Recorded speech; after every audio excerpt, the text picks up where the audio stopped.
A palavra átomo é originária do grego e significa indivisível, ou seja, segundo os filósofos gregos, o átomo seria a menor partícula da matéria que não poderia ser mais dividida. Atualmente, essa ideia não é mais aceita. A respeito dos átomos, é verdadeiro afirmar que... Então vamos lá, a respeito de como os átomos são vistos hoje. Eles apresentam duas regiões distintas, o núcleo e a eletrosfera. Sim, está correto. Os átomos possuem partículas positivas denominadas elétrons. Bom, os elétrons não são positivas, os elétrons são partículas negativas. Está errada essa. Os átomos contêm partículas sem carga elétrica, os nêutrons. Está correto. Sim, o átomo atualmente tem essas partículas, os nêutrons, e os nêutrons não têm carga elétrica. Eles não podem ser desintegrados? Sim. O que é desintegrar? É o contrário de integrar. Integrar é juntar, desintegrar é separar, quebrar, dividir um todo em partes menores. E é possível desintegrar os átomos. Então essa está correta porque diz que não podem ser desintegrados.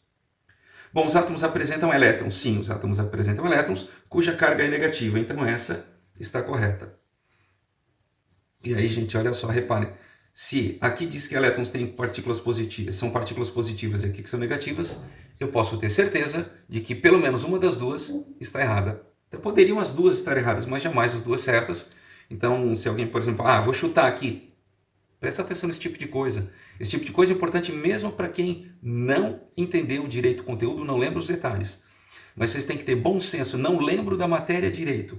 Na hora de resolver a prova, pensa um pouquinho, reflete e vocês vão perceber que no mínimo uma das duas tem que estar errada. Então se eu vou chutar alguma coisa, eu não posso chutar saindo marcando as duas. Quando um átomo ganha ou perde elétrons, passa a ser denominado íon. Sim, que pode ser um cátion ou um ânion, respectivamente. Bom, respectivamente, vamos pensar aqui, ó. Quando um átomo ganha ou perde, ele pode ser um cátion ou um ânion, respectivamente na mesma ordem.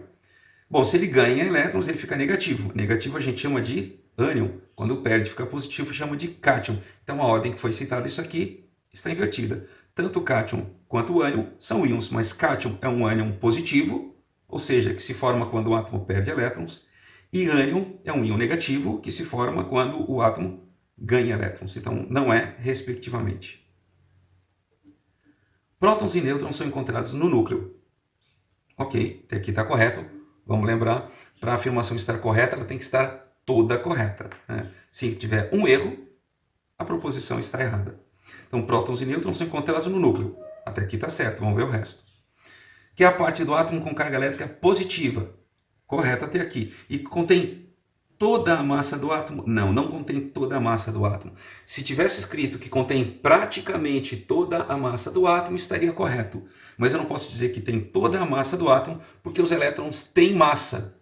Os elétrons são partículas corpusculares, eles têm massa. A massa deles é insignificante, é desprezível, quando eu analiso a massa do átomo, mas eu não posso dizer que ele não tem massa. Então não, o núcleo não contém toda a massa do átomo. O núcleo, eu posso dizer que ele contém praticamente toda a massa do átomo. E eu posso desprezar a massa do elétron na hora de verificar a massa de um átomo, mas eu não posso dizer que não existe massa fora do núcleo do átomo. A massa de um átomo depende somente da quantidade de prótons e nêutrons e independe da quantidade de elétrons, pois embora estes tenham massa, ela é desprezível quando comparada à massa total do átomo. Então tá perfeita essa explicação aqui, inclusive dá uma dica para poder dizer assim, eles têm massa, mas ela é desprezível, mas ele tem, então não posso dizer que toda a massa está lá, ok? Então esta está correta. Vamos lá, o núcleo de átomos, aqui eu posso até ler junto os dois, né?